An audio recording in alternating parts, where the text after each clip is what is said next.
Okay, and 3, 2, 1. All right, welcome back to the Shop Stool Podcast, everyone.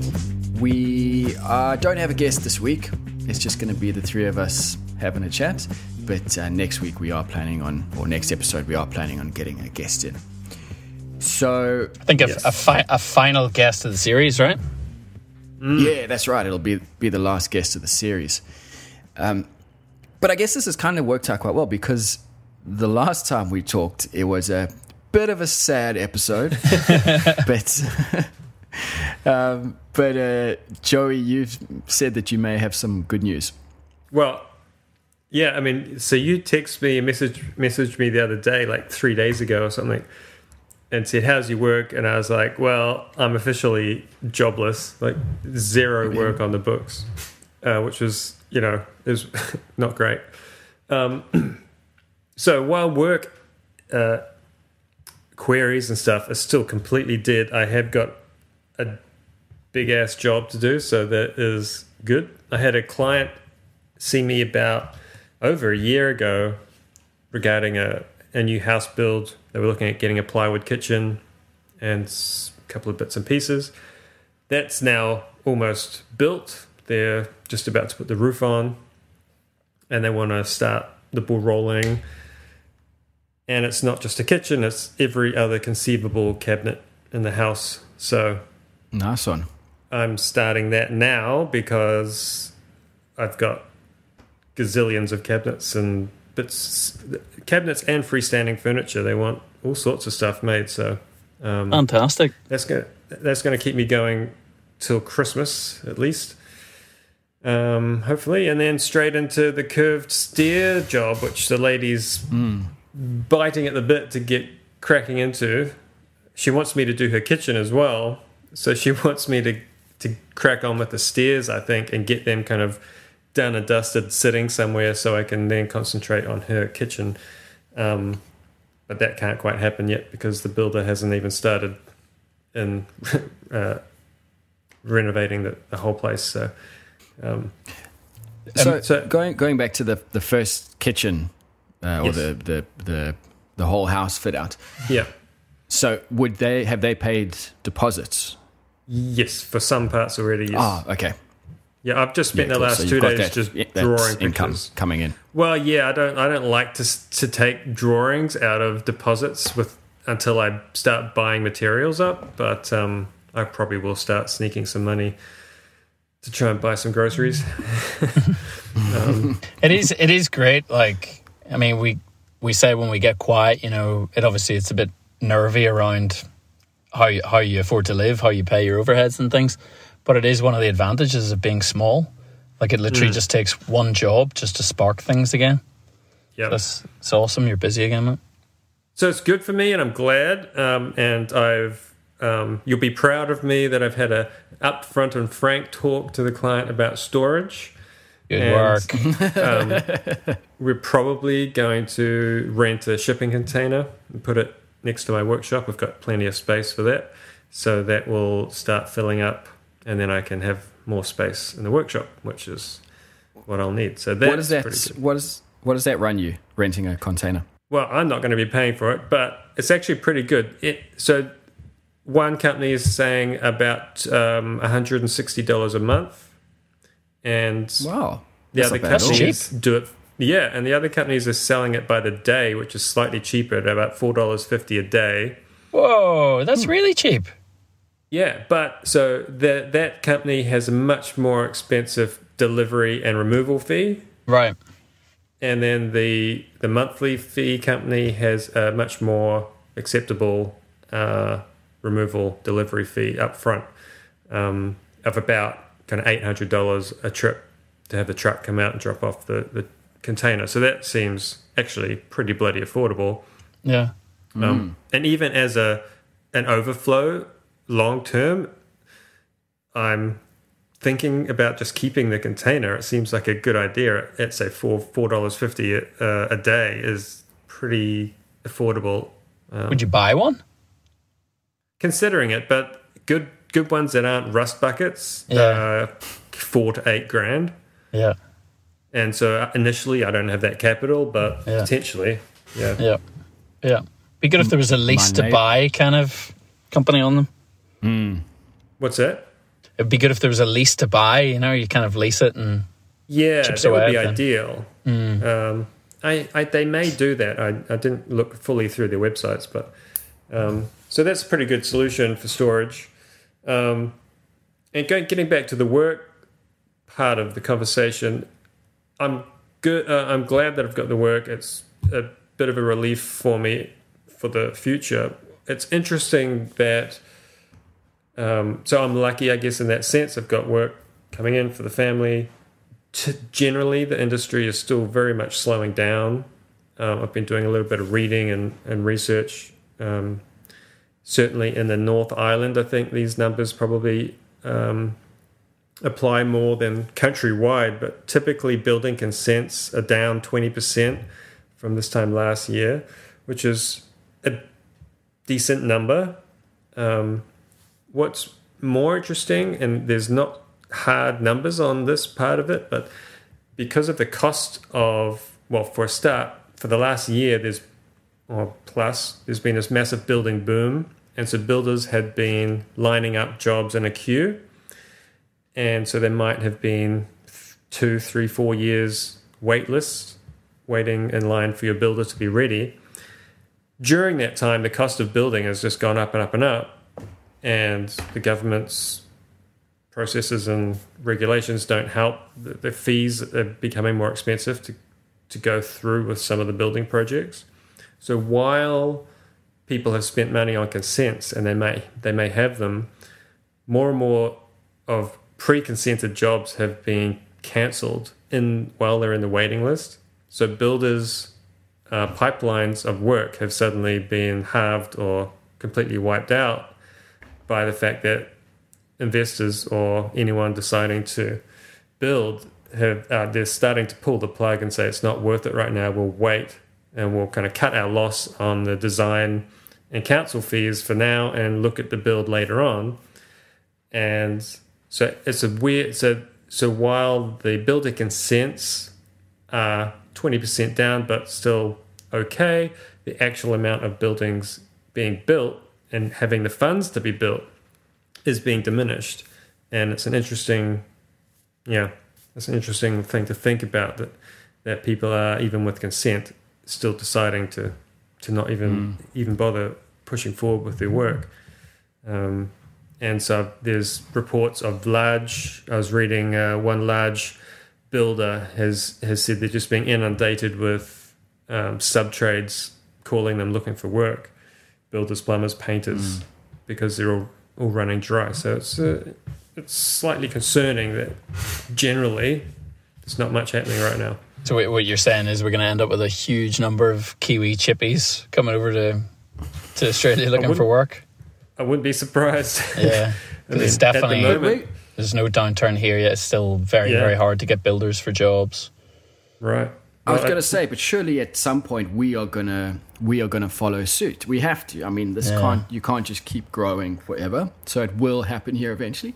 Well, you chat to the Royal Bank of Australia, like, Jesus Christ. Doesn't feel that way. Oh, It's just an absolute bubble. But anyway, let's try to keep it positive. Yeah. Because it is very interesting because, for all the talk that we've had about, since COVID, what's happening and how it's going, we always seem to come back to, it's not been so bad. We haven't felt anything. We haven't had that trickle down yet. Yeah. So maybe it's going to take what you're talking about, Joe, for us to, over in New Zealand, for us to as furniture makers and kitchen installers, for us to start feeling that. Or something like a native logging ban or something crazy like that. No one would do something as silly as that. Sure. You never know. Some crackpipe might come up with it. But yeah, we lost our premier. Yeah. We lost our premier that came up with the plan last week. Oh, really? Yeah. Really? Daniel Andrews resigned. So I can hear listeners cheering already, but I don't know. It's a shit job being a politician. Like, any decision you make is going to upset someone. But yeah, so I don't think there's going to be any turn back from the native logging ban. I think there's an appeal going through the high courts at the minute, perhaps. But yeah, we really need to get a proper interview going. Like I said, I'd spoken with some people. Some people are prepared to come on the pod and talk about it. Others can't for legal reasons. So yeah, I think start of the next season, we really want to get people lined up to talk about this, because it's just a real uncertainty here. So it's going to be, I think, June next year, I think, is when they're going to stop, and we're going to switch to importing everything from interstate and overseas. I was just going to ask, is there any possibility that you know of that things can be halted or reversed at this stage, given that politicians are coming and going, or is it like a foregone conclusion? I think foregone conclusion, because I mean it's still the Labour Party in charge, and it's a deal that they made with the Greens as part of the kind of coalition government. Well, not coalition, but the preferences and all that sort of stuff that we have in Victoria. So no, I can't see it being reversed. I feel like the possibility of getting somebody to talk to us about it candidly might not happen until it's through, gone and passed, and it's through, and then we could have a retrospective look at it. But which might be very well interesting from our point of view, but pointless in the fact that it's done. Yeah, I think the people we'll struggle to get on will be the people behind the policy, because they don't want to have to justify themselves at the minute. But yeah, I've got a few different people involved in logging and timber salvage and all that kind of stuff that want to share their opinions on it. And they're mixed as well, you know. Not everybody's pro logging and all that kind of stuff. So yeah, it's going to be an interesting 6 to 12 months ahead. And like material costs still keep spiraling. Yeah. So I hadn't really considered. You just mentioned like timber salvage. Presumably, that is like the deep lake water logs. Yeah. Is that considered? Would that still be considered native logging? No, because the tree's already down. But that's in Tassie. So Tassie, Tassie is considering a ban. So I think it's going to see how Victoria handles its ban and how it implements it and all that kind of stuff. And whether Tasmania halts everything or designated some forests for logging and protects other areas.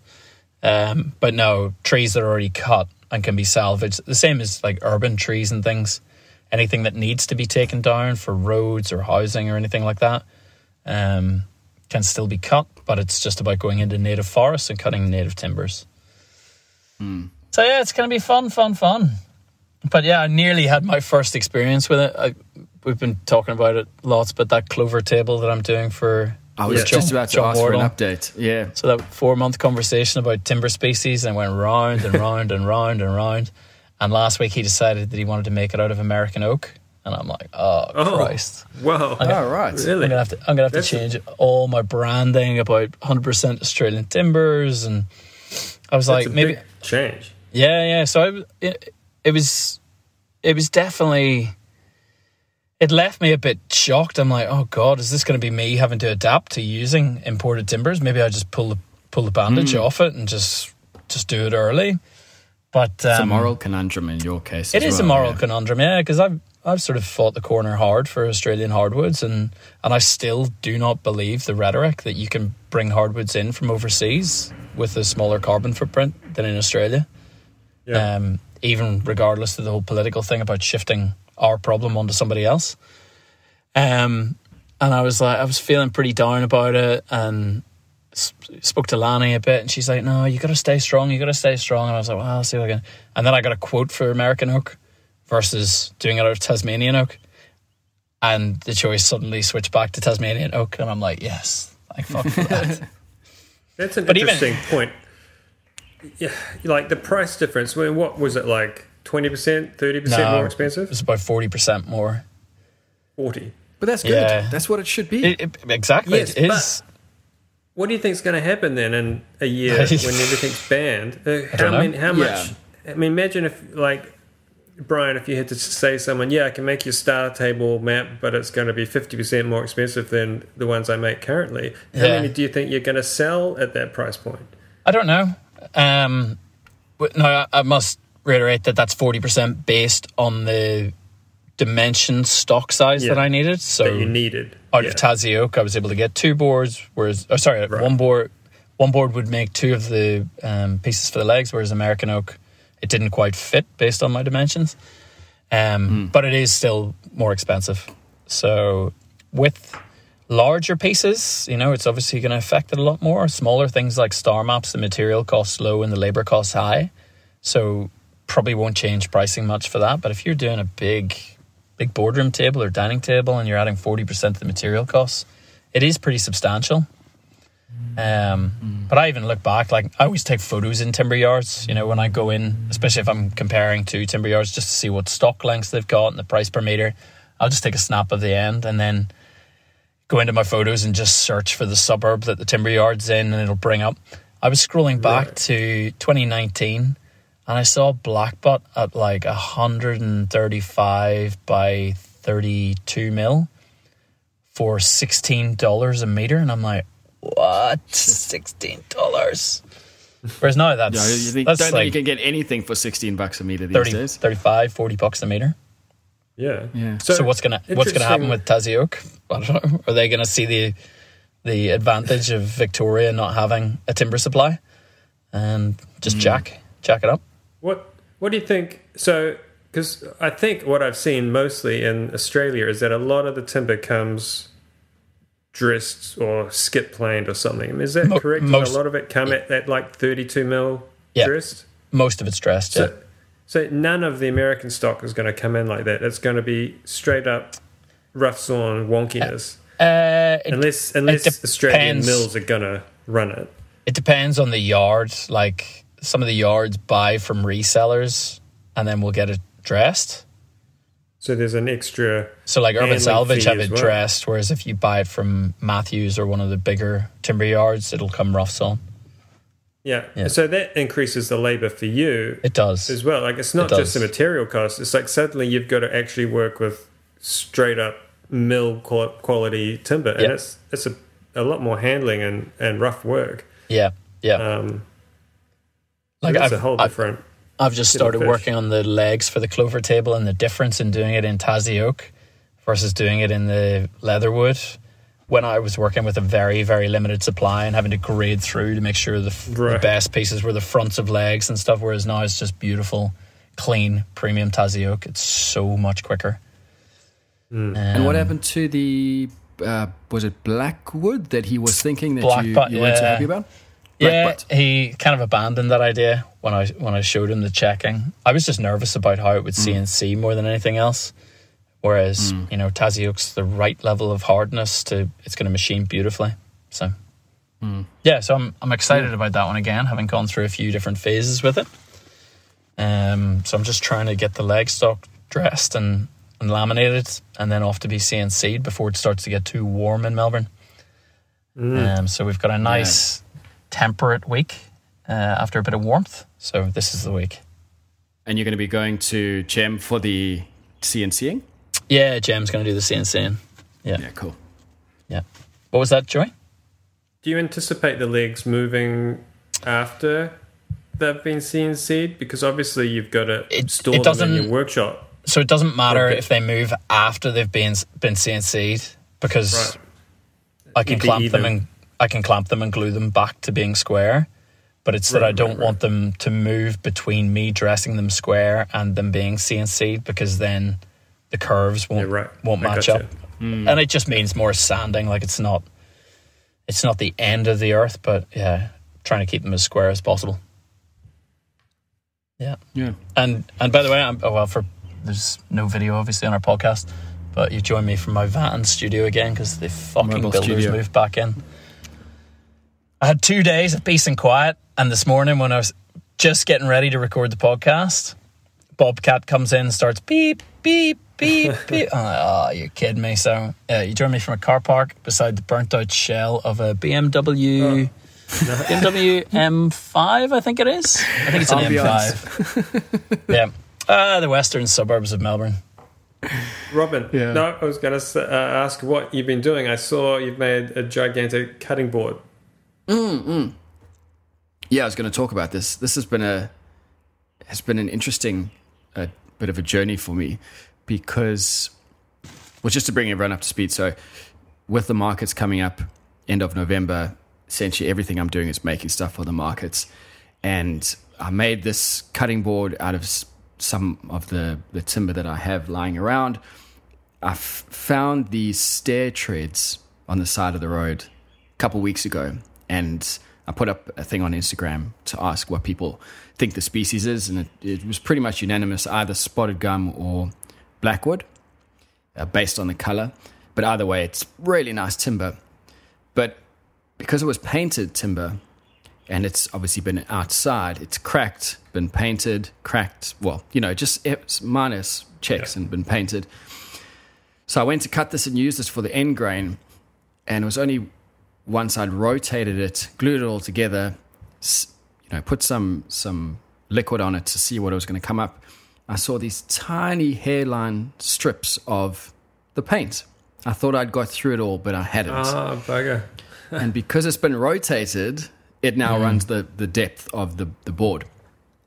So to get around the problem, I've put in, and I actually, Bryan, your star map tables came to mind first. I thought, let me go in and get some different sized dowels and just knock those in. They're end grain, so they're going to move with the board. It's going to look, I guess, kind of cool. And I couldn't think of any other way of salvaging this.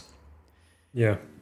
So I put out to Instagram just to see if anyone had any other ideas, if anyone had any thoughts, what they thought about it.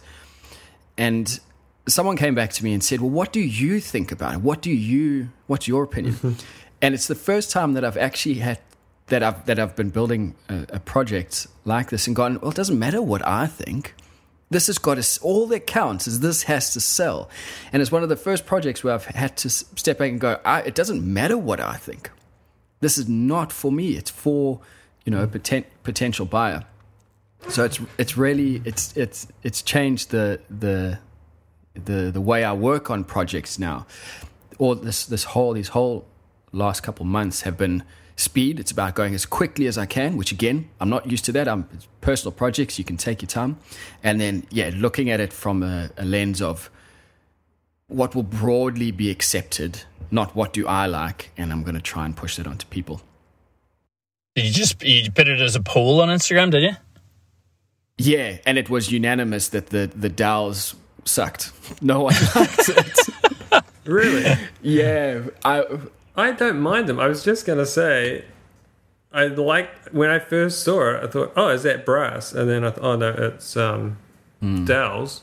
And I thought, I didn't particularly like the color of the timber, but that is what it is. Is what it is, yeah. I thought you could do something with it. And on that particular one, you had to put dowels where you had to put them, but you could actually make it. And I've never seen dowels in an end-grain cutting board like that. I've never, right. I've seen waves and all sorts of checkers. You see whatever you like, but I've never seen someone, drill through it and make round patterns in the square timber. I thought that was interesting, and you could probably make a feature of it in other boards and actually do like circles or basic patterns with different dowels, a bit like Bryan does with the star tables. I thought it was not a terrible idea. Oh well, I'm glad to hear that, because I was most offended. Well, no, not offended. I was most hurt in the deepest part of my soul when the people who follow me on Instagram tell me that I'm doing a shit job on something. Took my ego a couple of hours to get over. But that's the thing is, as I talked about in one of the stories about it, that's what I want to hear. So now I can price it accordingly. So it doesn't affect me personally. It's just how do I price this? The other thing you could do, Robin, would be to patch it with an end grain patch. So like the tables that COC do. Yeah. Something like that, and just do like a diagonal like tilt off the axis of the end grain laminations, and just put in like I don't know how deep it has to be, 8mm, 10mm, something like that patch, just epoxy it in. Yeah. The because I did think of that. I did think of doing that. The reason I didn't was just from how quickly can I resolve this? Yeah. Sort of thing. Whereas the other thing is you're getting into a lot finer work where the risk starts to increase, and you could stuff it up pretty quickly if you don't get that. You've got to make the jigs and all of that, which is what I was trying to avoid.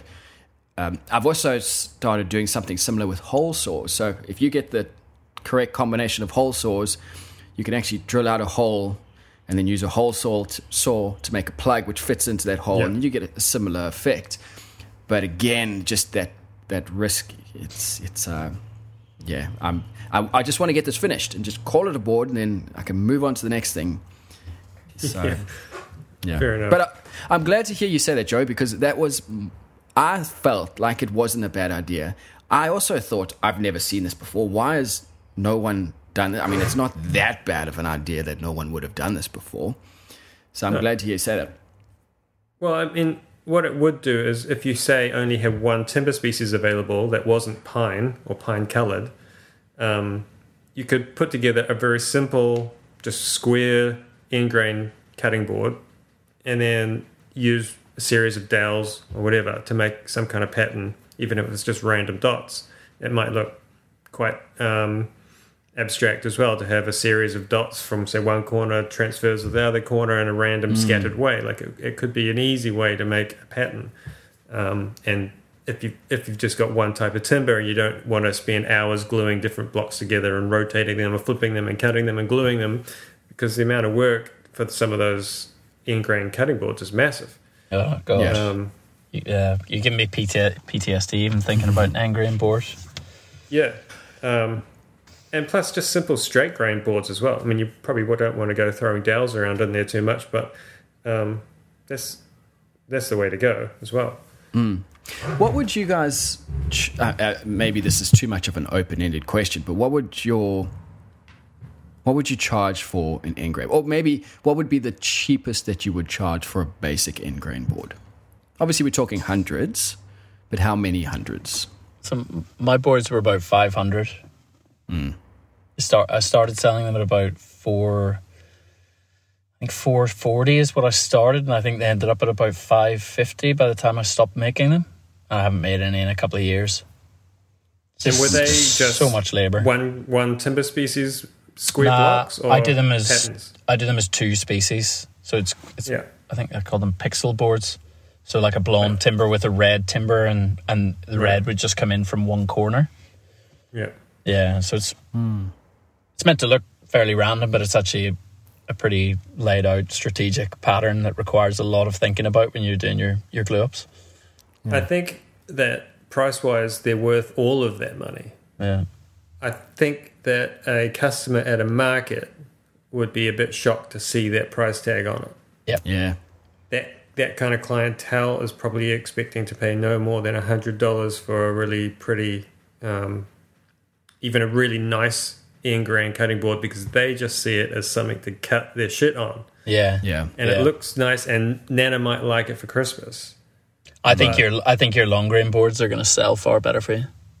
I think. Yeah. People would want something for that Christmas, and if it doesn't, like, this is how terrible society is that people would see it pre-Christmas and go, oh, this might look nice on Christmas Day, Christmas morning or whatever, to have lunch and breakfast with. We can serve it out on the deck, and then it will go in the cupboard for a year, and maybe we never use it again. But it's going to be nice and new for this Christmas. I think that is probably the idea for the whole end of November market anyway. It's a pre-Christmas market, right? Yeah. So the Kmart mentality. It's mostly people looking for the last minute gift or something unique and special for some family member. Yeah. Sorry, you go. I was going to say people are willing to spend money on gifts, but nothing probably what it's actually worth labor wise. My thinking for this is most of the stuff is around the $100 mark or less. But then there's going to be this one board that is hopefully going to have someone's going to have an emotional connection with it. And they're going to be able to walk into my store and buy the most expensive thing in my store. So it's really aimed at that person who, I don't know, they want to flex their their money, or they just want something that's really unique and there's nothing else like it, and there will be one of them. Everything else will be around $100 or lower, but there'll just be this one. I was thinking around $250, $300, and 90% of people are going to walk past and say that's ridiculous, but maybe one person will say, yeah. Well, you're probably right. I mean, you are right, because that's how you sell anything, because you find the one person who's willing to do it. When you're making products and then trying to sell it, that's what it's all about, right? Trying to find that one or small group of people who are willing to pay what you need them to pay. Yeah. Well, time will tell. It's exciting. One little thing that did come out of this whole dowel endeavor is I don't know if you guys have ever done this, made your own dowels with the jig. Oh yeah, I saw you with the pencil sharpener jig. Yeah, I haven't done that one, but pretty neat. It looks interesting. Yeah. It was I've never had to make more than like 50 mil of dowel. I don't know how long pieces you were making, but I just use the technique where you have holes drilled through a steel plate and just smash it through, and you end up with something that's vaguely round and crooked. Yeah, it's a good little technique to have in your tool belt. I don't know if I'll ever use it again, but now essentially, yeah. And if you can fit the stock in your chuck, you've got the jig as well, like. Yeah. And I had a fun delivery to Adelaide last week. Yeah, how did that go? What the hell? I saw the pictures. 1,500k in 2 days. Yeah. Is that because the shipping company refused to do it, or they didn't refuse to do it? Their quote was absolutely ridiculous.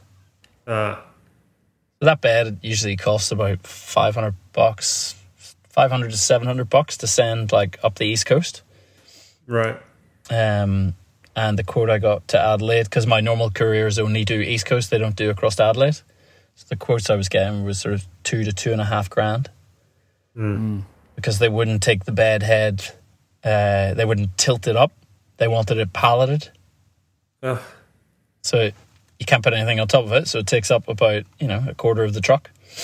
Yeah. So I was like, right, fuck that. It's going on the roof. So just stuck the bed head on the roof and put some podcasts on and drove for nearly 20 hours. So you didn't spend the night there?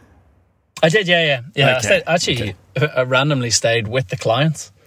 So I was going to ask how this conversation went, because they obviously must have appreciated that you were going to these lengths. They were fantastic. So I messaged them and I said, listen, I'm not happy with the courier's cost.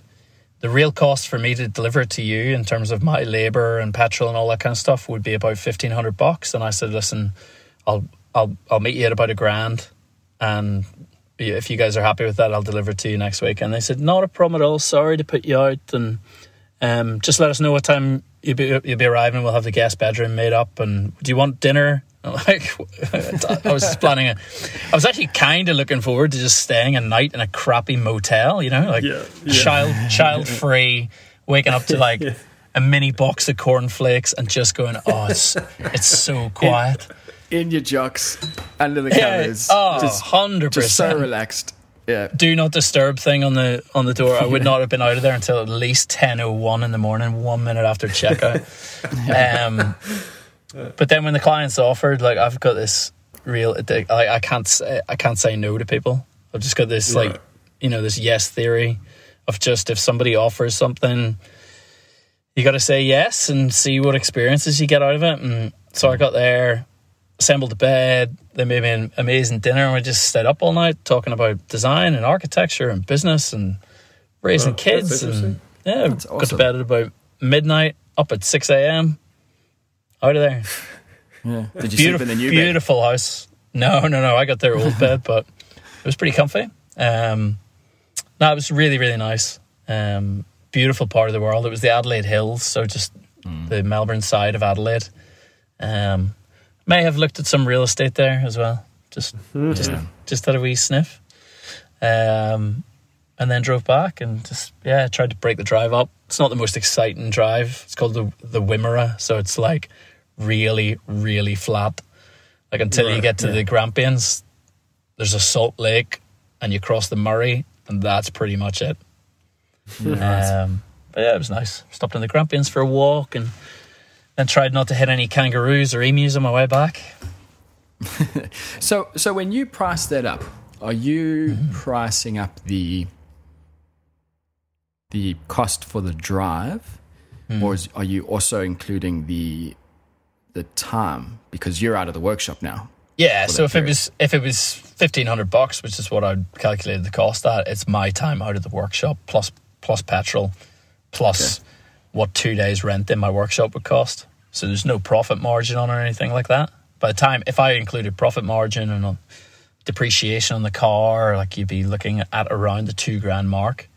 But I don't know, the way I always see it is it's about relationship building as well. So I would hope that the fact that I went above and beyond for that client, the next time they need a piece of furniture, I'll be the person they think of, or, you know, they'll tell their friends, oh, that's Sawdust Bureau and he delivered it to me. And hopefully that's where I get my value in going the extra mile for them. Yeah. Would you do it again then with that in mind? Because it seems like a really cool way to get some time, you know, away to see things, have a bit of an experience. So before kids, I used to do it quite a bit. So I've done, where have I done? I've done Canberra a couple of times. I've done Sydney maybe 4 times. I've done Adelaide before. A few around rural Victoria. Considered doing the one to Gold Coast, but then just didn't work out with timing. So I'm fully open to it, but it is just timing it around, especially with kids, it's harder. But I would encourage more makers to do it, to do that relationship building and just treat it like a holiday, you know? Like, I've always loved driving. Like, I've tried to drive the length of Africa and nearly made it.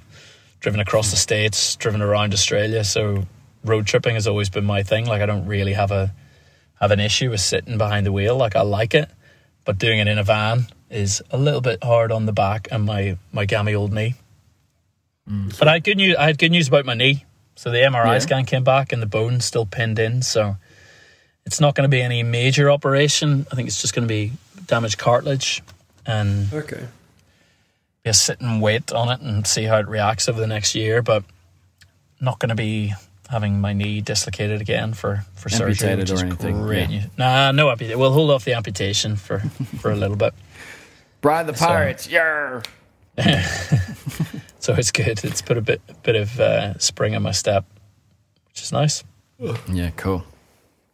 All right, well, on that positive note... There we go, we're ending on a positive note for once. Yeah, yes. Happy days. Let's stop talking before it goes south. So just a reminder to everyone that the next episode we'll have a guest, unless something untoward happens, and then the episode after that will be our season finale. So by the beginning of November, we should be wrapping up for the year. Are we going to spare people doing it live on Instagram again, or are we going to try to do that? It was such a slick operation last time. I'm sure people want to see that again.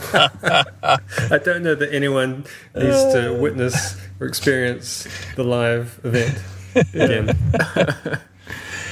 All right, guys. We'll catch you in a couple of weeks. Take it easy. See you later. Right. Bye. See you. Cheers. Bye.